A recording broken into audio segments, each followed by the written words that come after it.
নলছিটিতে শেখ আব্দুল কাদের Jahanara Begum foundation বিভিন্ন শিক্ষা প্রতিষ্ঠানের মেধাবী শিক্ষার্থীদের সংবর্ধনা দিয়েছে।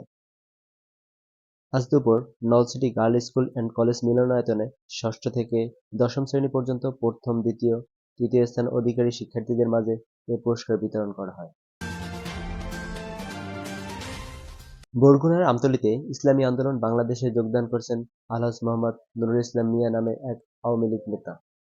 তিনি বরগুনা আমতলী উপজেলার গুলিশখালী ইউনিয়ন আওয়ামী লীগের সভাপতি এবং গুলিশখালী ইউনিয়ন পরিষদের সাবেক চেয়ারম্যান। কলাপাড়ায় আগুনে বাড়ি পুড়ে ছাই হওয়ায় বেশ চটেছেন জুলাই আন্দোলনের পক্ষে ও বিভিন্ন ইস্যু নিয়ে সোশ্যাল মিডিয়ায় কথা বলা কন্টেন্ট ক্রিয়েটর নুরুজ্জামান কাফি। এ ঘটনায় তার পোড়াবাড়িতে সাংবাদিকদের ডেকেছেন তিনি। সেখানে তিনি সংবাদ সম্মেলনের আহ্বান করেন। আজ সকালে সাংবাদিকদের আহ্বান করে তিনি সামাজিক মাধ্যমে একটি স্ট্যাটাস দিয়েছেন। স্ট্যাটাসে তিনি আজ সকাল 11টায় পটুয়াখালী কলাপাড়া থানাধীন তার পোড়াবাড়িতে জেলা সাংবাদিকদের উপস্থিত থাকার আহ্বান জানান। সেখানে তিনি লেখেন, আমি এই দায়িত্বহীন সরকারকে বিগ মেসেজ দেব।